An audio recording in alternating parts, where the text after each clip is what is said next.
It's time for the reveal.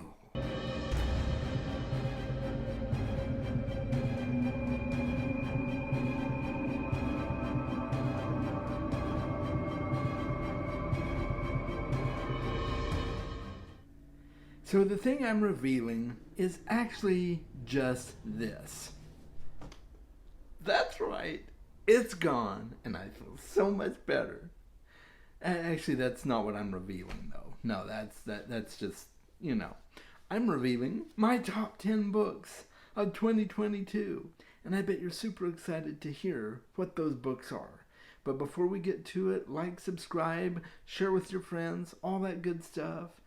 Join my Patreon if you want some extra perks. Let's get right to my list. Now, it's hard for me to come up with only 10 books that I enjoyed in 2022. So I do have a couple of stragglers here. I have a couple of honorable mentions that I am going to talk about right up front before we get to my actual top 10 list, okay? So I'm not going to waste any more time. We're going to get right to it. And we're going to start with the first honorable mention. And that is The Seventh Gate by Margaret Weiss and Tracy Hickman. This is the final book in the Deathgate cycle. And it was just a phenomenal ride, guys. I thoroughly enjoyed it. And I'm so happy to be finished with that series. And the ending was just phenomenal. And it didn't quite make my top 10 list, but it was still a very highly rated read for me. So I'm putting that on this list. And the other honorable mention that I want to talk about is The Secret Adversary by Agatha Christie. It is the first book in the Tommy and Tuppence Quintet. And again, I absolutely loved it. I'm a huge Agatha Christie fan. A couple reasons I didn't put it on here. One is it's a reread, technically, for me. I read it way back when I was a teenager, so maybe that doesn't count, but I'm not going to count it for that reason. And also another reason is it didn't quite step up to the level that these other books did on my top 10 list, but it was just shy of that top 10 list, right? It just barely didn't make the cut. So I wanted to throw that on there as an honorable mention as well. Now, the moment you've all been waiting for, my top 10. And who's going to give me a drum roll? Give me a drum roll. Oh, that's not loud enough. Let's do this one. Drum roll.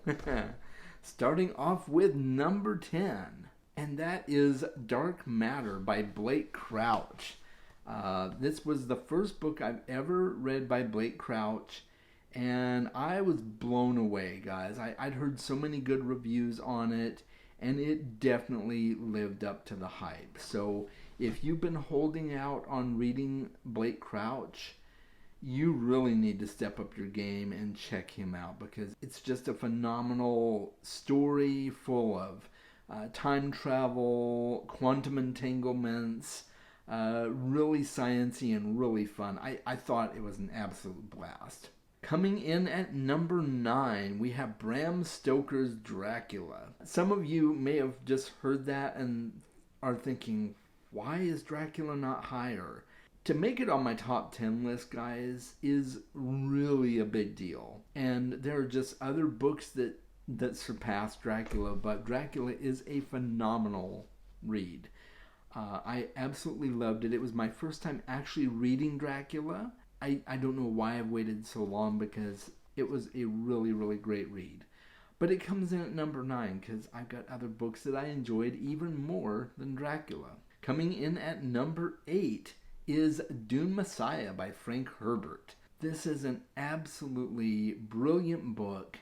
I thoroughly enjoyed my time reading it.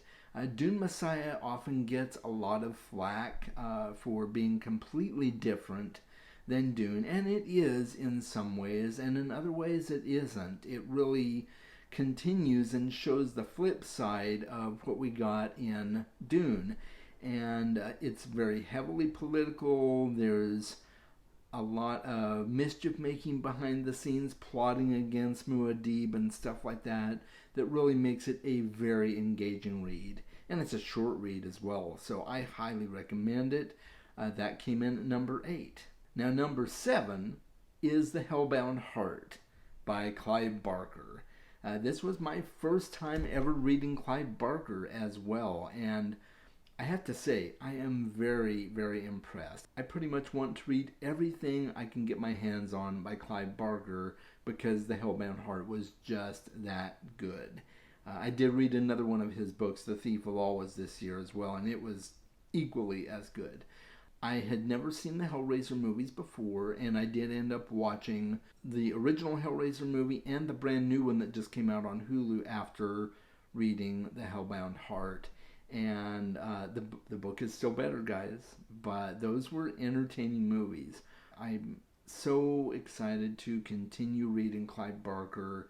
He is a hidden gem that really isn't talked about too much on BookTube. Now, coming in at number 6 is Boy's Life by Robert McCammon.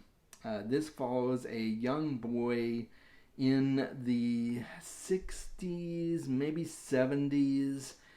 His father's a milk truck driver, and they end up coming across somebody who's been murdered and put into a car to sink into the bottom of the lake.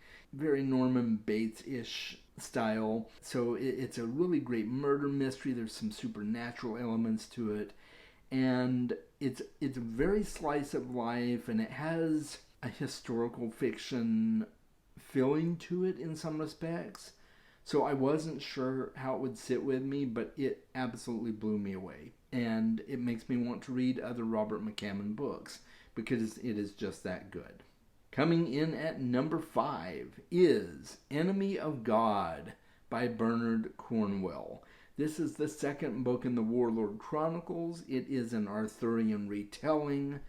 All 3 books are really good. The first book wasn't totally my thing, although I did enjoy it, but Enemy of God just rocketed way past The Winter King and ended up in my top 10. It is just a phenomenal book. So is Excalibur, but Excalibur wasn't quite on the level as Enemy of God. I don't know, there's something about that middle book in this series that just really did it for me. All the Arthurian lore, all the mythos surrounding it, so much of that played into Enemy of God, and it was just done masterfully. So I'm so happy I read it, and that is my number 5. And number 4 is Winter of the Witch. This is the final book in the Winter Night trilogy by Catherine Arden. And our main character, Vasya, is just an absolutely delightful character. The whole series is just steeped in Russian folklore and mysticism. I just had an absolute blast reading the series, and book 3 just really was an absolutely satisfying ending. All the loose ends were tied up beautifully, and it was just a powerful and impactful story. So that comes in for my number 4. It is just an absolutely great book. I highly recommend that series to anyone, especially if you like fairy tales and folklore of any kind, but even more so if you enjoy Russian folklore. You're going to feel right at home with it. And then coming in at number 3, I'm going to cheat a little bit on this one, okay? Because this is a duology, but it so neatly fits together as one whole story that I couldn't choose between the two of them. I really couldn't. It was just so really hard. So those 2 books are Strange the Dreamer and Muse of Nightmares.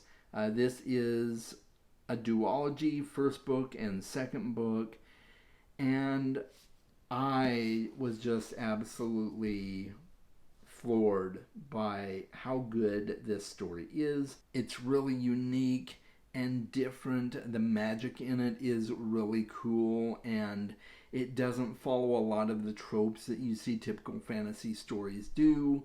A lot of people label this a YA series. I don't really think it's YA, or at least it straddles a fine line between adult and YA fiction. The creatures in it are really cool. It's just a very, very different story, and it follows Laszlo Strange as our primary character, and the other primary character is Sarai, who is the muse of nightmares. And it's just a really neat story woven together with magic and intrigue, and there's a love story element to it as well that I thought was really well done. I just can't say enough good about it. It is such a good duology, guys. Definitely check it out. So now we're down to my top 2 books of 2022. And this was a tough choice, guys. I had a really hard time deciding which one of these was going to be my number one, but I finally settled. My number 2 book of 2022 is Changes by Jim Butcher. This is book 12 in the Dresden Files series, and wow, guys, it is an absolutely non-stop ride. Talk about changes. There are so many in this book. It is absolutely riddled with changes that make a huge impact on the character going forward. I was just absolutely blown away, and I can't recommend the Dresden Files enough. Fasten your seatbelt when you get to book 12, because it is just an absolutely maddening pace with everything that happens in that book. And my number 1 book of 2022. Are you ready for this? Probably not many people will be surprised by this at all. This is Royal Assassin, book 2 in the Farseer trilogy by Robin Hobb. Robin Hobb is hailed by many as the queen of fantasy, and with good reason. I have really enjoyed reading the Farseer trilogy so far. Royal Assassin is the best book in the series so far. At least I have not finished Assassin's Quest. Royal Assassin really takes the cake for me so far. It is just chock full of great character work, great world building. The magic system is cool. The political intrigue is really strong. And everything is so expertly woven together that it just makes for a seamless story. I mean, this book is practically flawless. For me, best book of 2022, hands down. It is just, in my mind, one of the greatest fantasy books that I have read.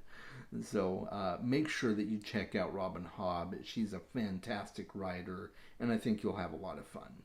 So that is it. That is my top 10 list for 2022. Let me know in the comments what you thought. Did you enjoy my top 10 list? What are some of your top 10 books of 2022? You don't necessarily have to let me know the whole list. Just, you could let me know your number 1 or your top 3, or you can give me the whole 10 if you want to. I'd love to have that as well. Please hit me up in the comments. You can hit me up on my Discord as well. I'd love to have you join my Discord and dialogue with me and all my friends there.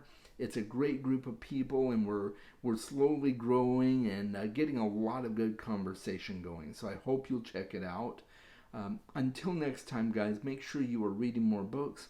I'll talk with you soon.